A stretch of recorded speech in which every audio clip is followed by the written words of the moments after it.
Okay, 114 kilogram rocket. Total, that's the fuel and the rocket. So this, by the way, will be our initial mass. Okay, so our initial mass is 114 kilograms. All right. It burns 95 kilograms of fuel at this rate, okay? So the final mass is going to be the 114 minus 95. Now I'm going to go out on a limb here and say that that's 19 kilograms. But I'm going to check it with my calculator because I'm a spaz. Okay, 114 minus 95 is 19. So 19 kilograms, right? Okay. So that's the first thing, is figure out the initial and final masses. Here's our initial mass, right? Here is our final mass. All right.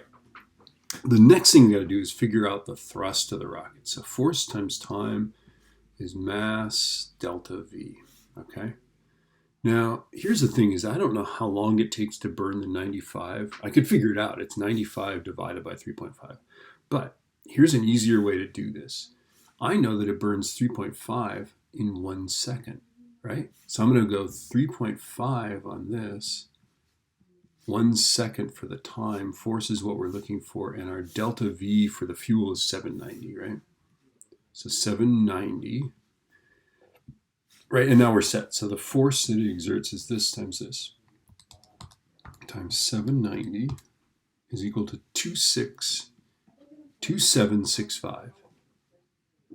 Okay, newtons. Now this is the thing that most people mess up. So just make sure that when you do this, there's so many masses. Okay, there's this mass, there's that mass, there's this mass. Okay, no, you want to figure out the amount of mass that's burned and the amount of time it takes to burn it. However you do that, this is the easiest way for this one. Now, there's other ways, but that's the easiest way, I think. Okay. All right, so now we're going to figure out the initial and final accelerations, right? So initially we've got 114 kilograms. At the end, we've got 19 kilograms. This is, of course, why it's going to accelerate so much faster. Okay, so there's our rocket. The force upward is, of course, our 2765 newtons. The force down we got to figure out. So let's see, what is that? What's 114 times 9.8? 114 times 9.8 is 1117.2, 1117.2 newtons. Okay, and now we're set. Now we can go whoop, whoop.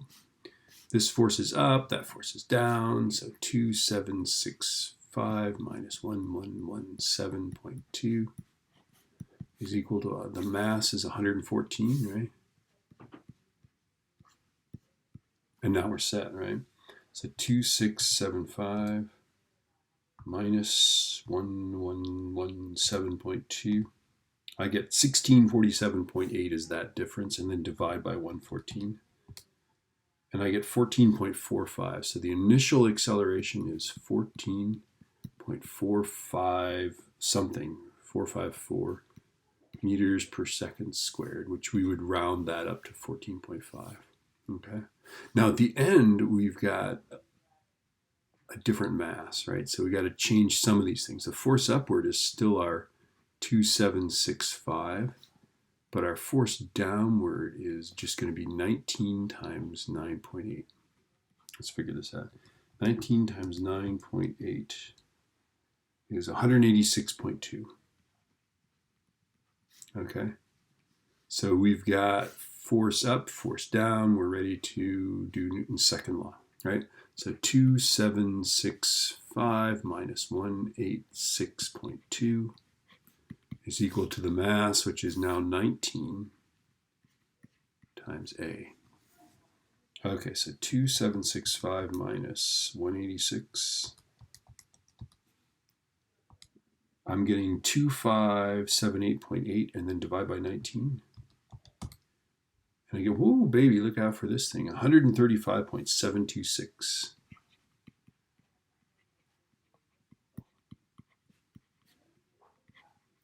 Which is about 136 meters per second squared. You would not want to ride that rocket. Not for very long. Okay, all right.